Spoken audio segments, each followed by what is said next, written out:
네, 안녕하세요. 모카 김한용입니다. 오늘 만나볼 차는 볼보 EX30입니다. 드디어 너무 예뻐, 너무 깔끔하고 너무 귀엽고, 이렇게 귀여운 자동차였어. 볼보 역사상 가장 작은 자동차, 그리고 볼보 역사상 가장 빠른 자동차라고 합니다. 그런데 물론 우리나라에 들어오는 EX30은 후륜구동만 들어오니까 사륜구동 모델처럼 정말 빠른 자동차는 아닐 테지만, 그래도 후륜구동이고 더 다이나믹한 자동차라고 하니까 그런 것도 한번 살펴봐야 되겠죠. 그리고 이 차 주행 가능 거리가 351km로 인증을 받았는데, 그런데 이상하게 미국이나 유럽에서는 우리보다 인증 주행거리가 훨씬 더 길어요. 그래서 그런 것들을 감안했을 때 우리나라에서 혹시라도 이 차가 351km 아니라 400km 넘게 문제없이 주행할 수 있는 건 아닌지, 이런 것들도 한번 확인해 봐야 되겠죠. 자, 그러면 400km를 넘게 주행할 수 있는지를 알아보기 위해서 저희가 정말로 400km 넘는 주행을 해보면서 이 차의 다양한 것들을 살펴보도록 하겠습니다.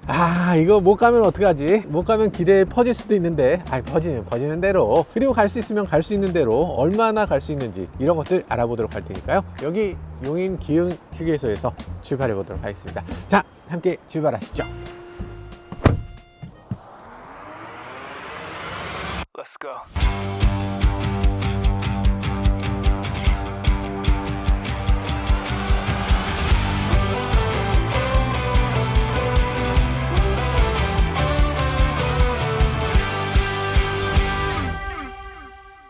자, 일단 내비게이션을 찍도록 하겠습니다. 어떻게 찍냐면 음성으로 찍죠. T맵을 지원하고 있고, T맵에 아리아 대전으로 가자. 몇 번째 장소로 갈까요? 첫 번째. 대전광역시까지 T맵 추천 경로로 안내를 시작합니다. 자, 일단 장거리 시승이기 때문에 배터리 잔량 먼저 말씀드리면, 저희 카메라 붙이고 히터 쬐고 이것저것 사용해보고 하다가 보니까 1% 줄었어. 그래서 99%입니다. 그리고 주행 가능 거리는 396km로 떠 있습니다. 원래는 400km는 뜨는 차인 거죠. 자, 그래서 396km 떠 있는데 우리가 지금 찍은 곳이 120km밖에 안 되네. 어떻게 하죠? 갔다가 또 사운드 장인을 만나러 갈 겁니다. 아니, 논산 가도 얼마 안 될 것 같은데? 한번 찍어볼까? 이렇게 하면 184km. 그러면 안 되잖아. 논산까지 돌아갔을 때 400km가 돼야 되는데, 저기 광주까지 갔다가 논산으로 가면 딱 400km 됩니다. 전라도 광주? 와, 알겠습니다. 바꿔봅시다. 목적지를 좀 바꿔서 전라도 광주까지는 갔다 와야지 된다고. 해보죠, 뭐까지 거. 전라도 광주로 가자. 광주광역시까지 T맵 추천 경로로 안내를 시작합니다.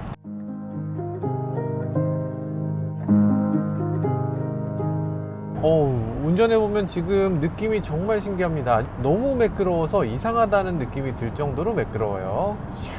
이러면서 갑니다. 그래서 저속으로 시내 길을 갈 때는 아주 좋고요. 오늘 우리는 고속도로를 가기 때문에 고속도로의 느낌은 어떤지 봐야 될 텐데, 고속도로에서 느낌을 보면 노면 소리는 약간 들리는 편이고요. 전체적으로 차는 정말 조용하고, 모터 소리는 그냥 안 들립니다. 모터가 돌아간다는 사실을 알기 어려운 상태로 차가 움직여지는 게 이 볼보 EX30의 특징인 것 같아요. 그래서 시내 구간을 갈 때는 와, 이렇게까지 매끄러워도 되는 건가 하는 느낌이 들고요. 고속도로에서는 상대적으로 그게 너무 매끄럽기 때문에 이 노면의 타이어 구름 소리가 꽤 들리는 편입니다.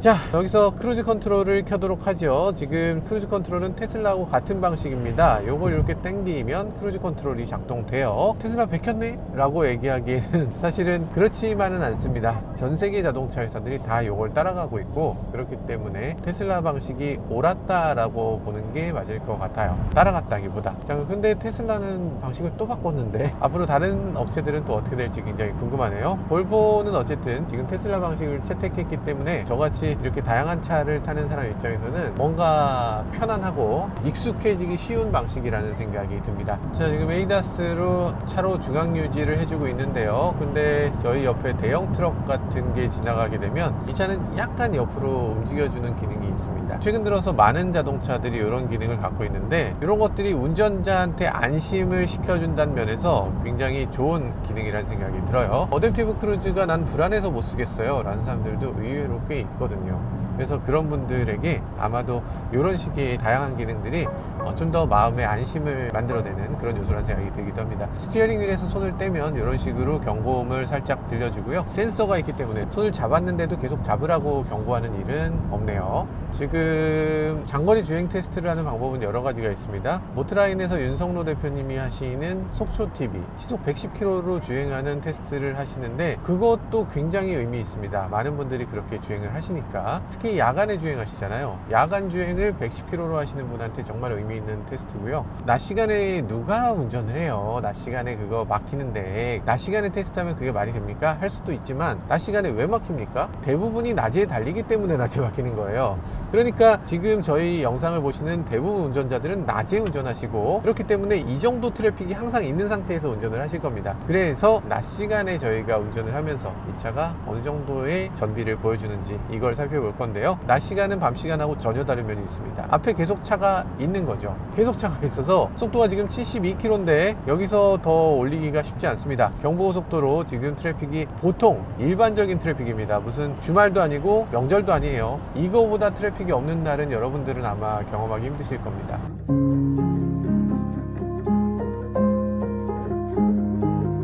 시트는 어때?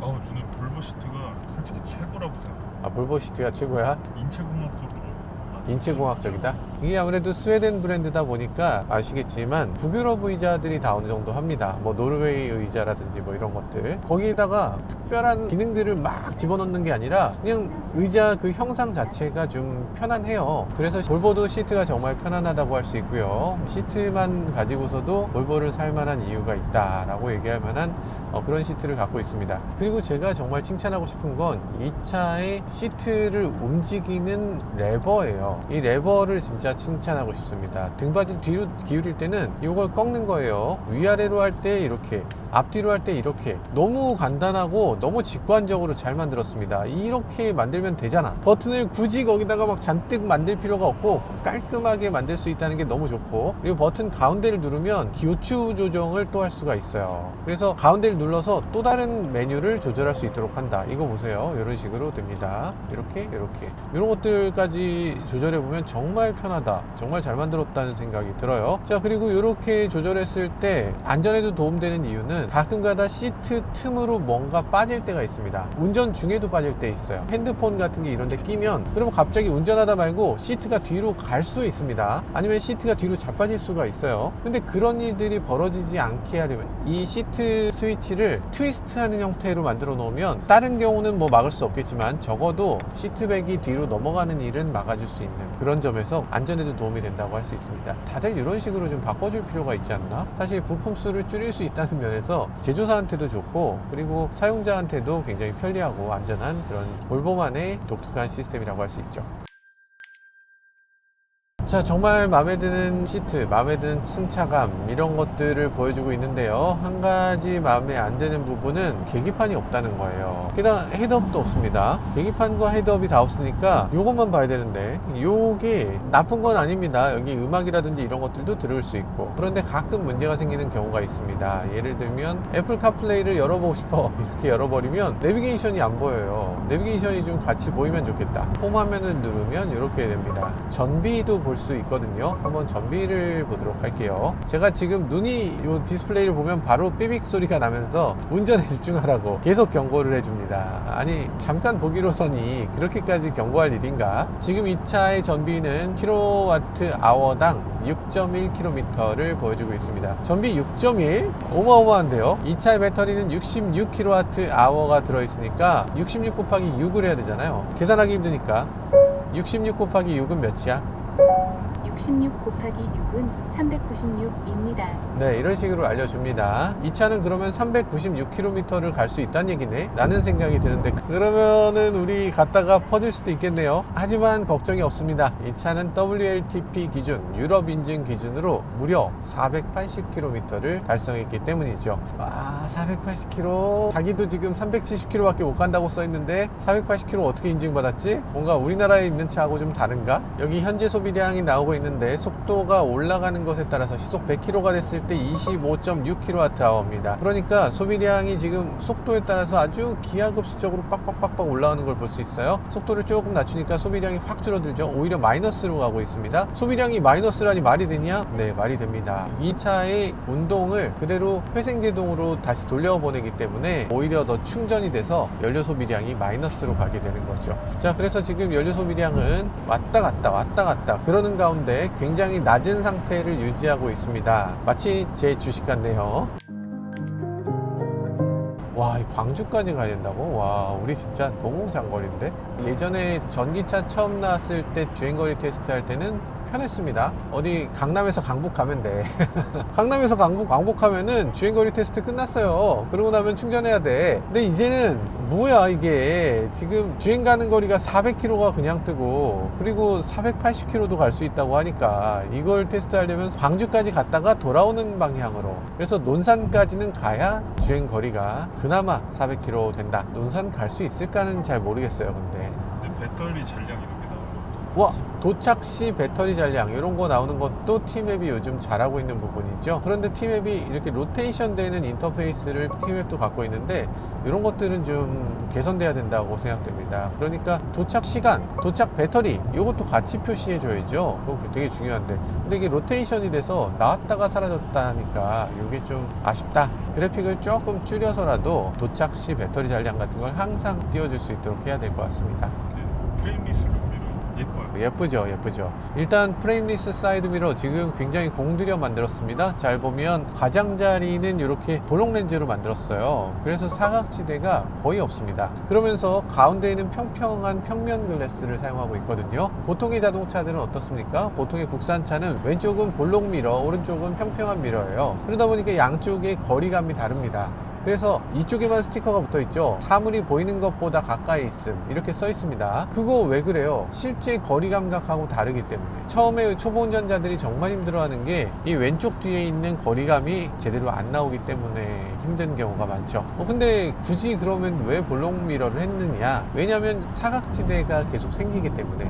왼쪽은 특히 사각지대가 많이 생기기 때문에 왼쪽은 꼭 볼록 미러를 하는 게 우리나라에서는 일반적이죠. 미국이나 유럽에서는 평면 미러가 더 일반적입니다. 왜냐하면 거리감이 없기 때문에. 그리고 추월하는 차를 정확한 거리를 알고서 추월해야 되기 때문에. 그래서 미국에서 온 테슬라라든지 아니면 기타 등등 유럽 자동차를 처음 탔을 때 그만큼 왼쪽에 접촉사고가 많이 나는 경우가 있어요. 그런데 지금 이 차 같은 경우는 왼쪽을 볼록 미러로 그리고 가운데는 평면 미러로 하고 있어서 거리 감각이라든지 사각지대 방지도 동시에 하고 있고, 그리고 또 왼쪽에 사각지대 경보 램프를 켜줍니다. 블리스라고 해서 원래 볼보가 열심히 하던 거죠. 그래서 사각지대에 차가 있으면 이렇게 빨간색으로 경고를 해주도록 되어 있습니다. 현대차도 이런 것들을 많이 갖고 있는데 현대차 같은 경우는 여기에 작은 아이콘을 만들어서 아이콘에 그 불이 켜지도록 하는 그런 형태를 갖고 있는데, 사실 그거보다는 이렇게 꽤 많은 영역의 램프가 켜지는 게 훨씬 더 나은 일이라고 생각됩니다. 훨씬 더 인식하기 쉽고요. 그래서 딱 보면 사각지대 차 있구만 이렇게 알 수 있도록 잘 해놓고 있죠. 그리고 또 한 가지 이 미러의 특징은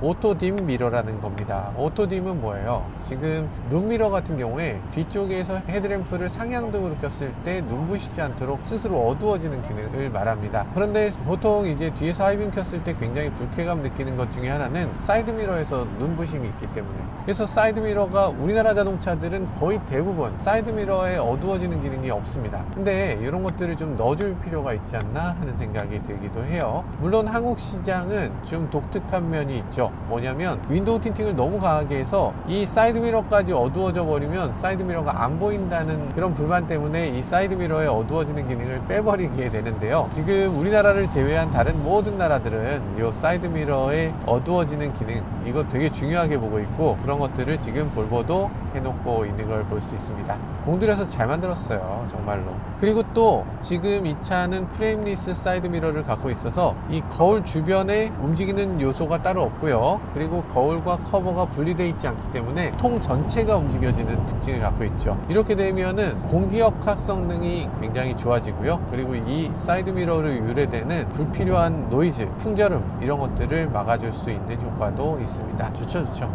오디오를 한번 들어보도록 할까요? Doing what's right. We don't have to. You see me standing, but I feel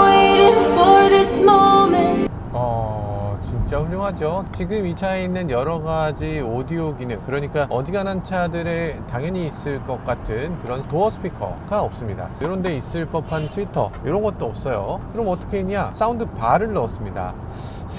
그래도 되는 건가? 약간 처음에는 그래도 되는 건가 라는 생각이 먼저 들었어요. 왜냐면 자동차 오디오라는 건 당연히 음장감이 중요하고 당연히 스피커가 내 옆에 있어야지, 여기 어디 있어야지, 스피커가 곳곳에 흩어져 있어야지 라고 생각했는데, 그런데 가만 보면 우리가 음장감만으로 소리를 듣진 않잖아요. 음질 자체를 중요하게 여길 텐데, 요즘 TV라든지 홈시어터 같은 경우도 예전 같으면 5.1 채널이라고 해서 스피커를 반드시 뒤쪽에다도 달고 다양한 방식으로 음장감을 더 확보하는 데 노력했지만, 요즘 들어서는 많은 소비자들이 이 음장감을 높이는 방향보다는 TV 앞에 있는 사운드 바로 많은 스피커를 몰아넣는 경향이 있습니다. 그렇게 해서 앞쪽에서 소리가 나게 하는 게 뭐가 나쁘냐라는 거죠. 또 비슷한 상황으로 예전 같으면 홈 오디오 시스템 하이파이는 무조건 스피커를 2개를 달았습니다. 무조건 스테레오는 했어야 됐죠. 근데 요즘 들어서는 스피커를 어떻게든 하나로 합쳐서 하나의 덩치를 가진 그런 홈 스피커가 2개의 완전히 분리된 스피커만큼은 아니지만 그래도 스테레오도 어느 정도는 만들어내고 그런 것들을 확보할 수 있도록 하는 기술이 요즘 들어서는 굉장히 중요한 기술로 자리 잡고 있는 것 같아요. 그러니까 단순화시키고 좀 더 쉽게 만들어낼 수 있도록 하는 거죠. 그리고 그렇게 됐을 때 음장감보다는 음질 그 자체를 높일 수 있는 요인이 될 수 있다고 생각되는데,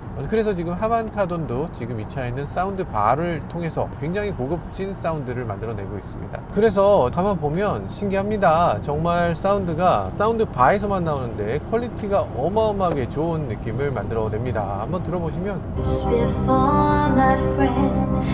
대단해요. 일단 도어 스피커가 없기 때문에 소리가 이상하게 왜곡될 가능성이 극단적으로 적죠. 생각해보면 그래요. 우리가 집에서 사운드 바를 들어보면 굉장히 좋은데 왜 자동차의 오디오는 그거보다 훨씬 비싼데도 그런 소리를 못 낼까 싶은 생각이 들 때가 상당히 많았거든요. 그게 다 뭡니까? 결국에는 그만큼 자동차의 사운드를 튜닝하는 게 쉽지 않다는 얘기겠죠. 그런데 사운드 바는 기본적으로 어느 정도 이상 튜닝을 할 수 있는 능력이 있어서 그냥 여기다 깔면 소리가 그냥 잘 나와. 그냥 이 소리 자체가 어느 정도 만족감을 충분하게 줍니다. 그러면 요거만 있으면 끝나나요? 뒷좌석은 어떻게 하나요? 뒷좌석은 물론 그런 부분에 아쉬움이 있을 수 있기 때문에 뒷좌석은 양쪽으로 별도의 스피커를 더 만들어내고 있습니다. 그럼 서브우퍼는 어떻게 하나요? 사운드바 있어도 서브우퍼 있어야 되잖아요. 물론 서브우퍼는 별도죠. 서브우퍼는 트렁크 쪽에 하나, 그리고 보닛 쪽에 하나를 장착하고 있습니다. 보닛 쪽에 있는 서브우퍼는 오픈 타입의 서브우퍼를 사용하고 있는데요. 이거 굉장히 독특한 서브우퍼고, 여기 있는 이 형식이 아주 독특하기 때문에 나중에 이 형식에 대해서 따로 한번 말씀을 드리도록 할게요. 전기차니까 되는 거 아닌가요? 그런 면도 있죠. 예전 같으면 엔진이 있었고 엔진룸이 있는 곳은 뜨겁기 때문에 거기에 전자장비를 넣을 수 있는 게 거의 없었습니다. 근데 이제는 이 차는 전기차니까 앞쪽에다가 여러 가지를 장치할 수 있는데, 우선 제일 먼저는 공조장치 팬을 넣을 수 있어요. 그러니까 자동차에 에어컨이 작동됐을 때 팬 소리가 나지 않고 굉장히 조용하게 작동될 수 있는 걸 볼 수 있죠. 그러면서 실내 공간이 더 넓어질 수 있었고요. 그리고 심지어는 서브우퍼도 본인 안쪽에 넣을 수 있게 되는 거죠. 공간을 더 잘 활용할 수 있고 사운드 퀄리티도 더 높일 수 있는 요인이라고 할 수 있습니다. 지금 사운드바에는 5개의 스피커가 들어가 있고요. 출력이 무려 1040W를 자랑합니다. 1040W? 야, 엄청나죠? 확실히 볼보는 볼보다. 오디오에 진짜 진심이다. 이 사운드를 들어보면 딱 볼보 사운드라는 게 느껴집니다. 그리고 이 차는 전통적인 볼보의 고급스러움, 그런 것들을 다 갖추고 있고 오디오 성능 다 갖추고 있지만 거기에 또 하나 추가된 것이 있습니다. 뭐냐면 이런 전자장비들이에요. 전자장비는 우리나라로 오면서 우리나라의 티맵이라든지 여러 가지 소프트웨어를 더해서 이런 식으로 플로어라든지 이런 음악 스트리밍도 할 수 있도록 되어 있습니다. 그래서 지금 이 차는 자동차의 정말 많은 부분을 리빙에 사용했어요. 그러니까 자동차의 많은 분야를 이동하는 데 사용한 게 아니라 이 안에서 쾌적하게 살아가는 데 더 많은 투자를 했다. 그게 볼보의 특징이라고 할 수 있습니다. 볼보는 기본적으로 어떤 식으로 차에서 지내는가 를 가장 중점적으로 봤기 때문에 이 작은 차인데도 불구하고 오디오에 대해서 절대 타협할 수가 없었던 거죠.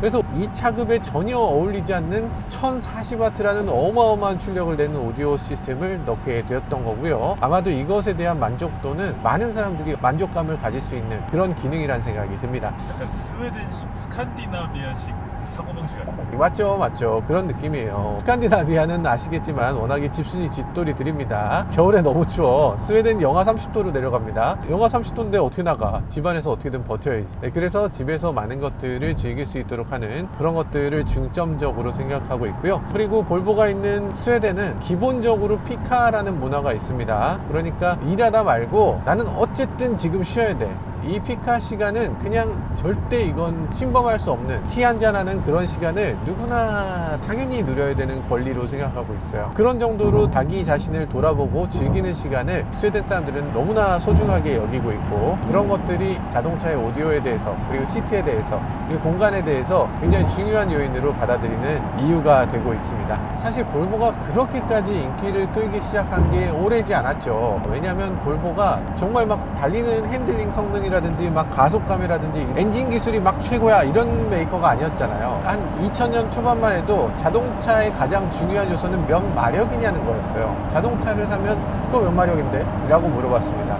근데 요즘은 누가 그걸 물어봐? 그러다 보니까 요즘 들어서 볼보의 가치가 점점점 올라오는 것 같습니다. 아니, 볼보라는 자동차는 원래 그 자리에서 항상 그걸 해왔는데, 항상 볼보는 자동차라는 걸 만들 때 이걸 리빙 스페이스, 거주 공간으로 생각했지, 이걸 고성능으로 막 이렇게 달리는 그런 물건이라고 생각하지 않았는데, 이제 세상이 변하면서 마치 볼보가 그 자리에서 기다렸다는 듯이 볼보 방향으로 많은 차들이 바뀌어가고 있는 것 같습니다. 볼보는 그동안 추구한 게 뭡니까? 안전을 추구했죠.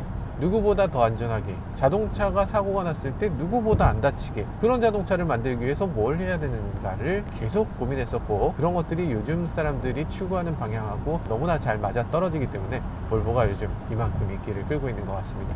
이렇게 작은 차로 왔을 때 그 안전을 추구하는 철학은 더욱더 크게 작용하게 될 겁니다. 보통 환경을 생각해서든 경제를 생각해서든 작은 차를 선택하는 게 좋은 거라는 걸 알면서도 작은 차를 사지 못하는 이유는 뭐예요? 위험해서 사고가 나면 문제가 생기지 않을까, 사고 나면 크게 다치지 않을까 하는 우려 때문인데, 그런 면에서도 여러 브랜드 중에 가장 안전한 차를 만드는 브랜드는 어떤 것이냐, 많은 사람들의 머릿속에서 당연히 볼보라고 생각할 거고, 그래서 소형차를 선택해야만 할 때 당연히 볼보를 선택하려는 마음이 먼저 들지 않을까 라는 생각이 드네요. 그리고 실제로 볼보 EX30 같은 경우는 소형차임에도 불구하고 유로 NCAP에서 충돌 테스트 별 5개를 받아낸 역사가 있죠. 이런 것들을 감안했을 때 확실히 볼보는 볼보다 라는 생각이 듭니다. 실제로 유럽에서 이 볼보 EX30의 판매량은 상당합니다. 지금 유럽에서의 전기차 판매량 1위 뭘까요? 테슬라 모델 Y입니다. 아, 이건 뭐 어쩔 수 없지. 2위 뭘까요? 테슬라 모델 3입니다. 아, 이것도 어쩔 수 없지. 아니, 뭐 어떡하겠어. 이 차는 3위입니다. 유럽 전체 판매량 3위를 기록하고 있고요. 테슬라는 열외로 쳐야지 사실. 테슬라를 제외한 브랜드 중에서 1위 라고 할 수 있습니다. 작년 11월까지 72,000대를 달성했다고 하네요.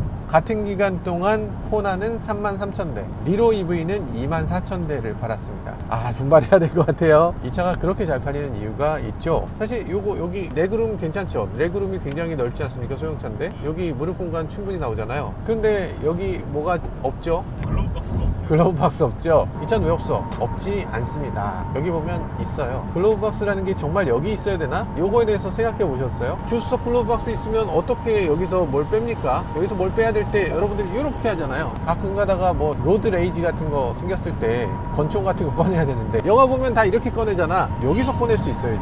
영화 보면 이렇게 해서 권총 같은 거 딱 바로 꺼낼 수 있도록 여기 딱 있어야죠. 운전석에 있는 사람들이 더 많이 쓰는 게 글로브 박스인데, 근데 그게 왜 조수석 속에 있으며, 조수석 쪽에 있었을 때 조수석에 있는 사람 무릎에 닿게 돼서 제대로 열 수도 없는데 이게 왜 조수석에 있어야 되는가 라는 것에 대해서 근원적으로 한번 질문을 해볼 필요가 있어요. 그래서 가운데 있다. 가운데 있는 게 저는 더 나은 방향이라는 생각이 듭니다. 앞으로는 여기 있을 가능성이 커져요. 그럼 그동안은 왜 조수석에 항상 있었느냐? 왜냐하면 후륜구동은 변속기가 요 앞을 지나가게 되고, 전륜구동 같은 경우도 여기는 H백이 들어가기 때문에, 그러니까 차에 공조장치가 들어가기 때문에 어쩔 수 없이 여기를 열 수가 없었는데, 이제 전기차가 되고 공조장치를 본인 안쪽으로 넣었기 때문에 여기가 빈 공간이 될 수가 있습니다. 이런 차들은 이 부분을 이렇게 글로브 박스로 사용할 수 있죠. 같은 이유로 EV3 같은 경우도 이 부분을 이렇게 만들고 달고 싶었을 것 같은데요. EV3는 아쉽게도 일반적인 EGMP가 아니기 때문에 H백이 저 앞쪽에 보닛 안쪽에 들어가는 게 아니고 여기 들어갑니다. 그래서 이 부분을 글로브 박스로 할 수가 없었어요. 자, 그래서 이렇게 글로브 박스가 여기 있는 이런 기능은 이 EX30의 아주 독특한 기능이라고 할 수 있겠습니다.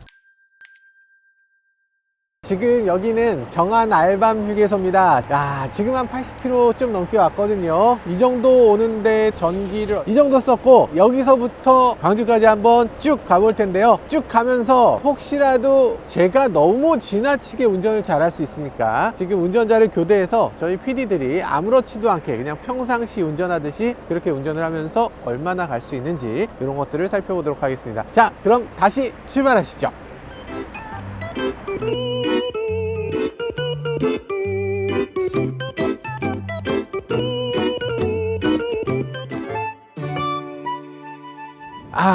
네, 여기까지 왔는데요. 여기 지금 있는 곳은 어디냐면 광주 기아 챔피언스 필드. 지금 주행거리를 보면요, 255km를 주행했고요. 연비는 16.8kWh per 100km. 그러니까 100을 16.8로 나누면 5.95 정도 되네요. 배터리는 지금 36% 남았고 주행 가능 거리는 144km 남아있는 걸로 나타나 있네요. 야, 144km를 더 갈 수 있다고, 진짜로? 그러면 대충 지금 합산했을 때도 딱 400km를 주행할 수 있다고 되어 있는 건데 400km 잘하면 넘을 수도 있을 것 같아요.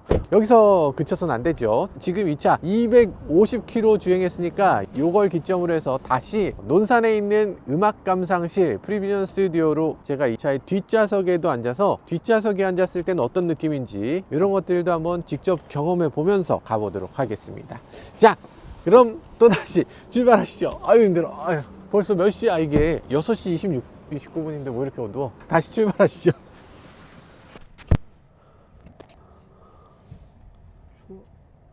죽어. 자, 어이구, 야, 일단 빨리 출발해야 된다고 해요. 지금 서 있으니까 계속 전비가 떨어져서, 그래서 지금 빠르게 출발을 하고 있습니다.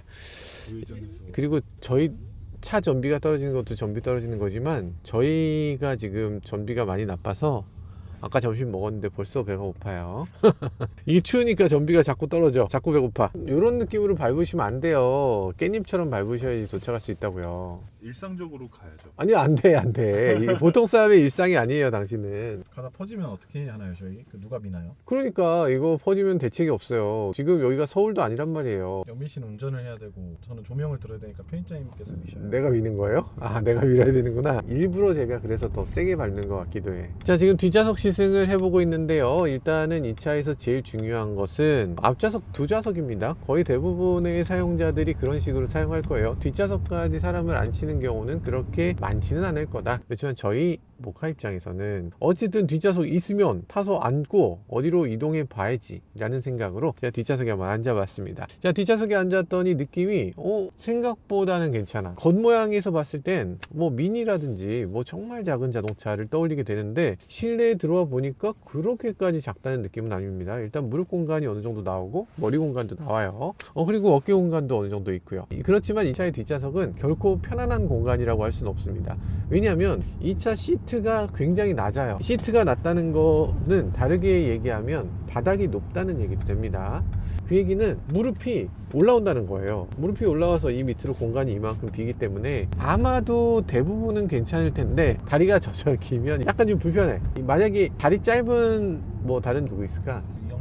이영빈 바로 운전하고 계신데 지금 무슨 소리 하는 거야. 아무튼 다리가 좀 어느 정도 짧으신 분들, 그리고 어린이들은 아주 좋은 좌석일 수 있습니다. 그런데 이럴 때 다리가 좀 불편하네 라고 생각될 수 있는 그런 부분이 될 수 있어요. 앞좌석 시트를 올리면 그래도 좀 낫습니다. 요 밑으로 발이 들어가니까. 운전자가 약간 시트를 올리면 그럼 그 밑으로 발이 들어가서 그나마 좀 무릎을 덜 세워도 된다 라는 거고요. 어떤 사람들은 그런 얘기를 합니다. 앞좌석 시트 아래쪽에 발이 들어갈 수 없는 거는 문제 있는 거 아니냐, 나는 시트 밑에 발이 들어가는 차가 좋아요 라는 분들도 계신데, 사실 이거는 선택의 문제라고 할 수 있죠. 그러니까 어떤 차들은 시트 자체를 좀 높이 장착하는 차들도 있습니다. 어떤 차는 좀 낮게까지 낮춰질 수 있는 차들도 있는 거죠. 조절이 가능하니까 좀 더 높여서, 그래서 밑에 발이 들어갈 수 있도록 세팅을 하면 뒷좌석에 있는 사람도 큰 문제 없이 탈 수 있을 걸로 생각됩니다. 어쨌든 이 차의 뒷좌석은 어디까지나 정말 일반적인 뭐 세단의 뒷좌석 같은 느낌으로 바라보면 안 될 것 같고요. 좀 작은 자동차의 뒷좌석이라고 생각해야 될 것 같습니다.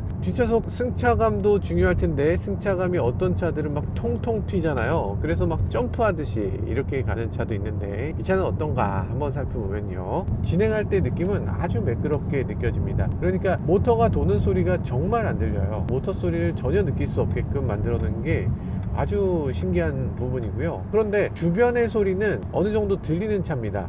그러니까 이 측면 유리가 어쿠스틱 유리가 아니에요. 이중 접합이 아니기 때문에 여기 안에 흡음재가 없어서, 그래서 바깥 소리가 그대로 들리는 걸 느낄 수가 있죠. 그래서 흡음이 많이 되는 차가 아니기 때문에 이런 식으로 바깥의 노이즈, 이런 것들은 어느 정도 이해하고 가야 될 것 같습니다. 자, 이게 목적지까지 너무 우리가 무리한 스케줄을 잡았나요? 지금 도착지까지 도달하려면 충전이 필요합니다. 어쨌든 지금 뒷좌석은 이 정도면은 괜찮다. 장거리를 달릴 때 사실 그런 게 문제가 아니고, 장거리를 달릴 때는 보통 허리가 아파서 문제가 되는데, 근데 이 차는 2열에서 바닥이 좀 높다고 느껴지는 게 한 가지 안 좋은 점이라고 할 수 있는데, 그런데 나머지 부분은 다 괜찮습니다. 일단 등받이라든지 등이 쫙 펴지는 부분, 이런 것들은 조금 전까지 제가 다른 차에 있다가 넘어와서 허리가 좀 아팠었는데, 이 차에선 허리 아픈 게 없어요. 확실히 허리는 아프지 않은 게 이 볼보 시트의 특징인 것 같습니다. 뒷좌석도 마찬가지로요. 자, 그런 느낌이고요. 그리고 오디오 한번 틀어볼까? Tell me what you thinking about it. I gotta look. I'm a little 와, 진짜 오디오가 되게 고급스럽고, 물론 이게 스테레오가 양쪽에서 막 이렇게 스피커가 나오는 그런 느낌은 아니에요. 근데 사운드바가 저렇게 좋은 거였나? 상당히 마음에 드는 그런 사운드바의 사운드를 보여줍니다. 그리고 지금 여기 뒷좌석에는 스피커가 멀기 때문에 제대로 소리가 안 나올 줄 알았는데, 근데 의외로 여기서 2개의 스피커가 있어서 뒷좌석에서도 소리를 듣기 좋다. 장거리를 갈 때도 그렇게 큰 문제는 되지 않겠구나 라는 생각이 들어요. 그리고 스피커가 이렇게 있는데도 불구하고 수납 공간은 상당히 많이 파놨고요. 여기에 큰 음료수라든지 큰 물건들을 넣을 때 별 문제 없이 잘 사용할 수 있을 것 같습니다. 그리고 여기 보면 수납 공간이 어지간한 차들 다 있잖아요. 보통의 자동차들은 여기 수납 공간이 있는데 문제가 있습니다. 왜냐하면 수납 공간에 뭘 잔뜩 넣고서 꺼내려면 허리가 너무 아파. 그래서 이 차는 이렇게 만들었습니다.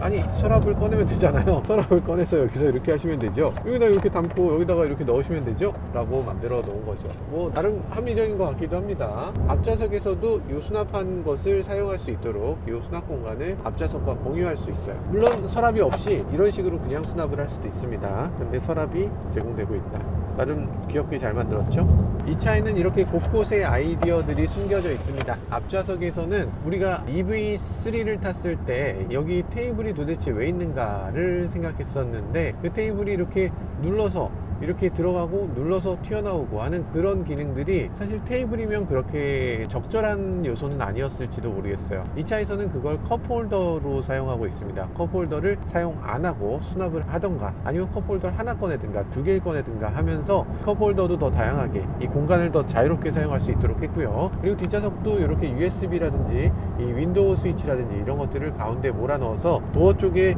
별다른 스위치도 없게 공간도 더 넉넉하게, 그리고 수납 공간을 곳곳에 집어넣어서 이런 식으로 가까운 데서 사용할 수 있는 것, 멀리서 사용하는 것, 이런 식으로 구분해 놓은 것, 이런 것들도 굉장히 세련되게 잘 만든 부분이라고 할 수 있겠네요. 그리고 밤이 되니까 앰비언트 라이트가 눈에 띄는데요, 한 가지 색깔이 아니고 투톤이네요. 투톤으로 저렇게 비춰지고 있고요. 이렇게 분위기를 바꿔 보니까 해가 뜨는 그래픽과 앰비언트 라이트, 그리고 거기에 맞는 사운드, 이런 것들을 통해서 다른 브랜드도 물론 이런 거 있습니다. 그런데 그런 효과를 굉장히 잘 살려놓고 있네요. 북유럽의 황혼. 북유럽 황혼이 이렇다고 생각해요. 지금 오로라가 막 켜지고 있네요. 북유럽, 스웨덴 하면 오로라니까 이런 오로라가 또 펼쳐지고 있는 모습을 보네요. 이야, 컬러 바꾸는 것보다 테마로 바뀌는 게 더 좋긴 하네요.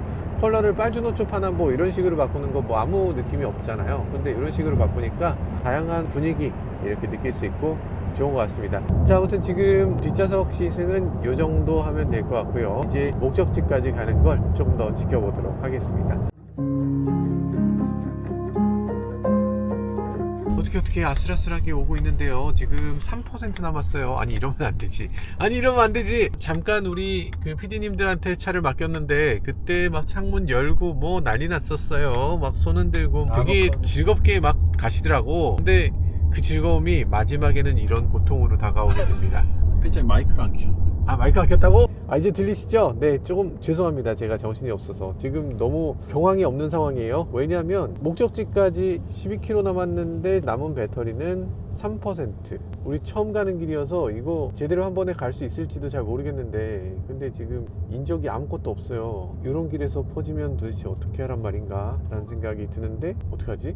괜찮나? 아, 이게 옆에 요 조명 켜도 괜찮네. 조명이 충분하네요. 그래서 괜히 타셔가지고 고생하셨네요. 그러니까 여기까지 올 때까지 괜찮았는데 갑자기 얘가 전비가 확 떨어지더니 왜 그런가 했더니 100km가량 지금 늘어난 거. 지금 전비를 한번 볼까요? 전비를 보면 16.6. 전비는 아까하고 똑같은데 근데 마지막에 조금 더 전비를 높이기 위해서 우리가 열심히 노력하고 있거든요. 속도도 많이 안 올리고 이렇게 하고 있는데 그런 것에 비해서는 뭐 효과가 아까 막 달렸던 것하고 저희가 지금 노력해서 달린 것하고 전비가 거의 비슷하게 나오는 것 같아요. 아이고, 근데 아침에 우리가 9시부터 팰리세이드 출시 행사를 갖고 거기서 열심히 영상을 2시간 동안 찍은 다음에 12시부터 휴게소에서 햄버거 먹고 바로 출발해서 여기까지 오게 됐네요. 한 13시간 정도 이미 촬영을 하고 있습니다. 아이고, 힘들어라. 2% 남았는데 우리 갈 수 있는 거 맞지?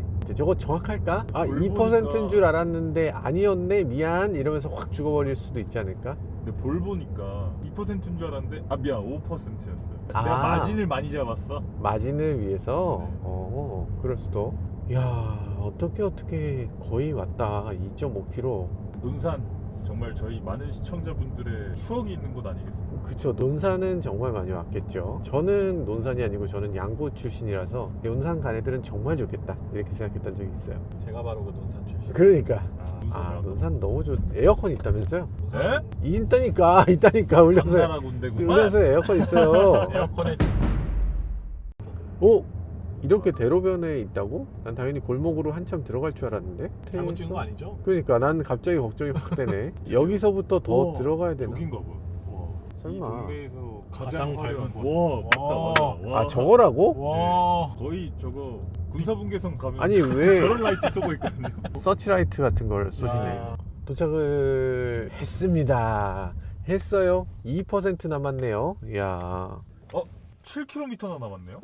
그럼 7km 남았으면 395km. 395km. 우리 처음 기대했던 것보다는 조금 아쉽긴 하네요. 그래도 400km는 안 되지만 395km면 사실 엄청난 거죠. 이 차 원래 350km라고 하는데 지금 한겨울에 2도의 온도에도 이렇게까지 되는군요. 와.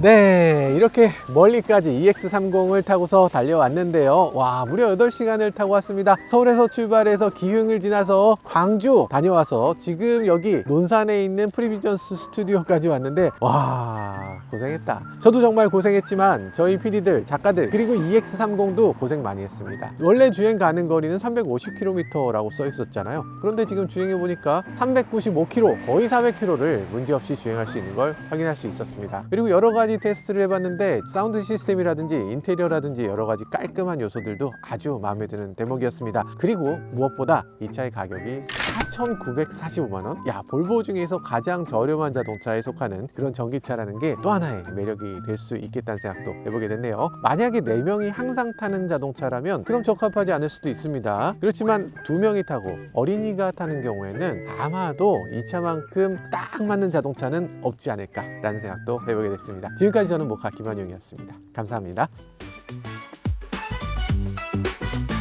김한영의 모카 차의 이야기 세상은 넓어 차들은 달려가지 하나 둘씩 펼쳐지는 차의 모험 바퀴 아래 세상은 무궁무진해 모카에 몰두해